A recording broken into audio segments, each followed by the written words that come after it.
أعوذ بالله من الشيطان الرجيم. بسم الله الرحمن الرحيم. الحمد لله رب العالمين، والصلاة والسلام على أهلها. أما بعد، قال الله تبارك وتعالى في محكم كتابه المجيد وفرقانه الحميد. بسم الله الرحمن الرحيم. جاء الحق وزهق الباطل إن الباطل كان زهوقا.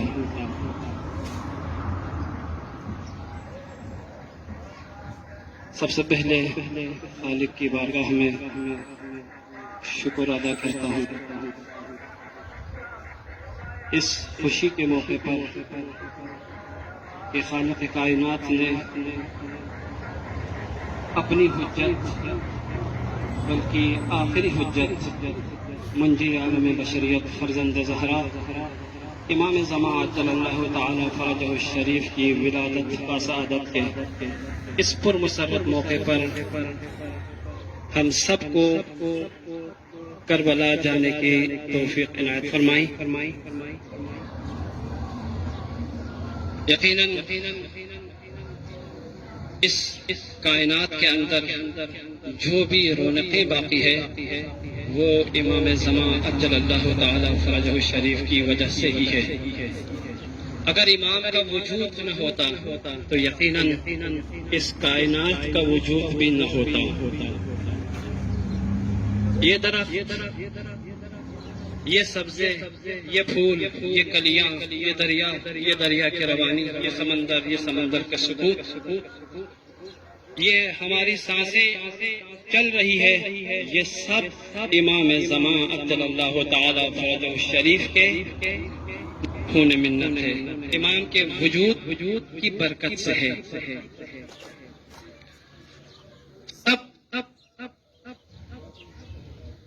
اس کائنات کے اندر جو کچھ بھی ہے وہ امام علیہ السلام کے ہی وجود کی برکت سے ہے.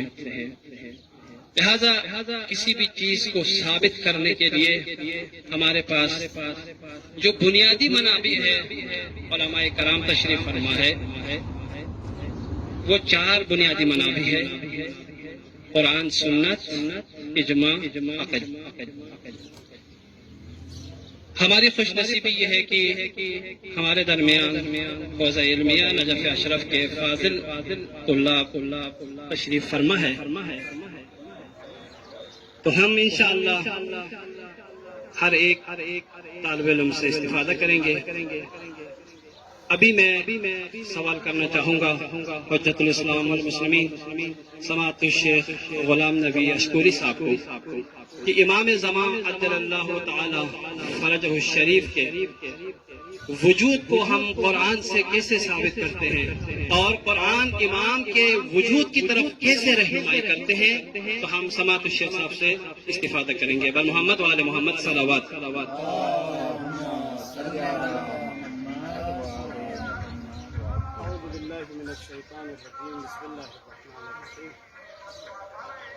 سب سے پہلے میں آپ حاضرین کو اور ناظرین کو امام حجت علیہ السلام کی ولادت کے حوالے سے یہ تبریک پیش کرتا ہوں.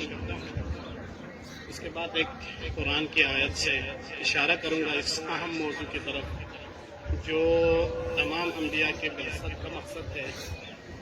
ائمہ اطہار علیہ السلام کی ولایت اور امامت کا جو مقصد جس ہستی نے پورا کرنا ہے، اس ہستی کا نام امام الوحی فرزند فاطمہ الزہرا سلام اللہ علیہا ہے.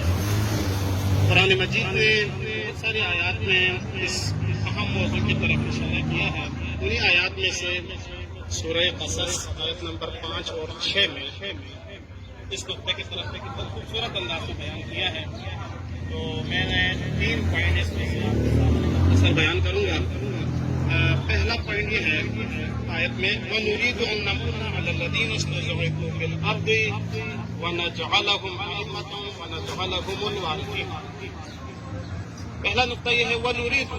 آپ سب جانتے ہیں کہ فعل جو ہے زمانے کے اعتبار سے اس کی 3 قسمیں، یا فعل ماضی ہوگا، یا امر ہوگا، یا مستقبل ہوگا. ماضی گزرے ہوئے زمانے کے بارے میں اور جو فعل امر ہے اس میں حکم پایا جاتا ہے، اور فعل مستقبل میں زمانہ حال اور زمانہ مستقبل دونوں کو شامل ہوتا ہے۔ ایک تو یہ کہ وَنُرِيدُ عربی زبان میں فعل مضارع کا صیغہ ہے، اور ہم جب تاریخ کو دیکھتے ہیں خداوند متعال نے یہ وعدہ کیا ہے کہ میں مستضعفین اس کائنات میں ان پر احسان کروں گا۔ کیسے احسان کروں گا؟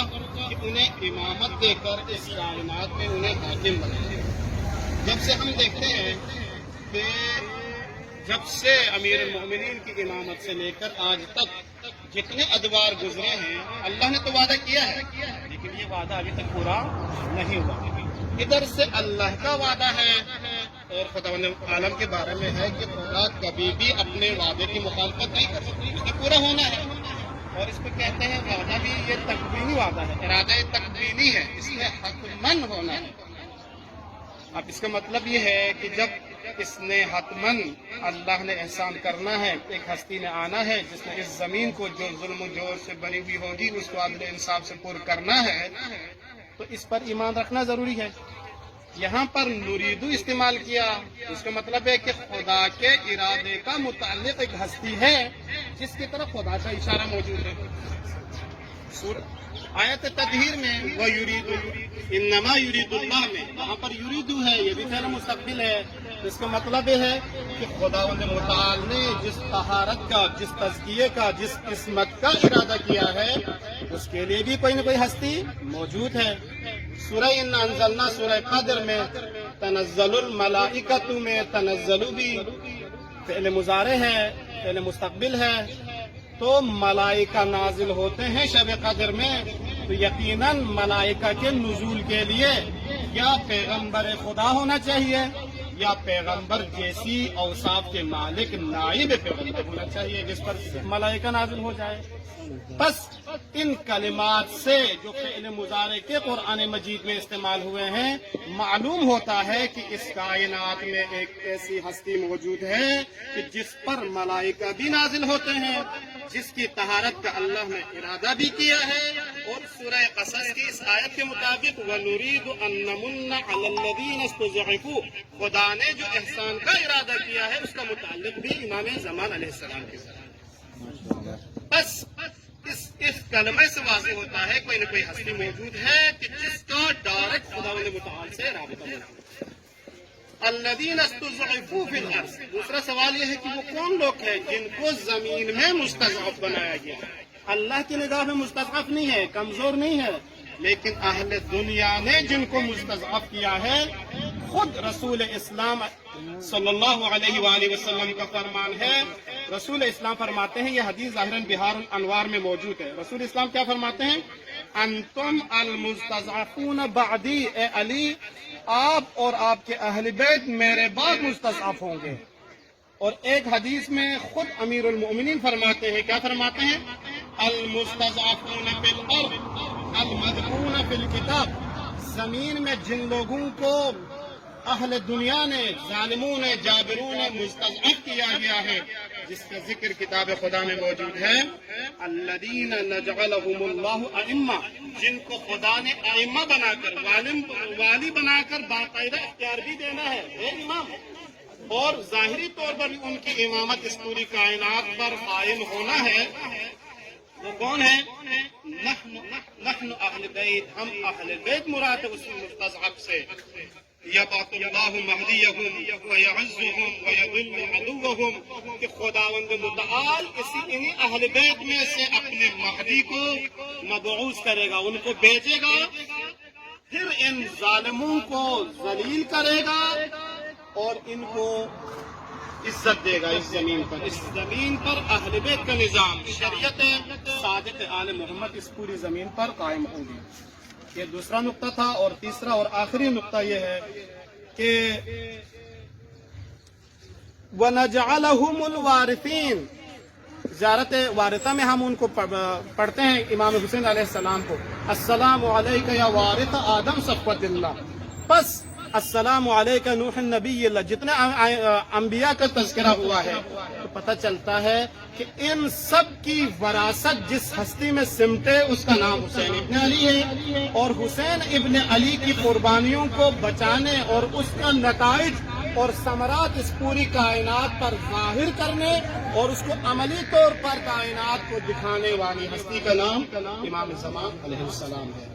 بس انہی کلمات کے ساتھ میں آپ سب کا شکریہ ادا کرتا ہوں، اور ہمارے ناظرین اور آپ سب کے لیے دعا گو ہوں انشاءاللہ ذریعہ مقدس امام حسین میں آپ سب کو اپنی دعاؤں میں یاد رکھیں گے، آپ بھی مجھے، میرے والدین کو، ہمارے دوستوں کو اپنی دعاؤں میں یاد رکھے گا۔ صلی اللہ علی محمد و آلہ الطیبین الطاہرین۔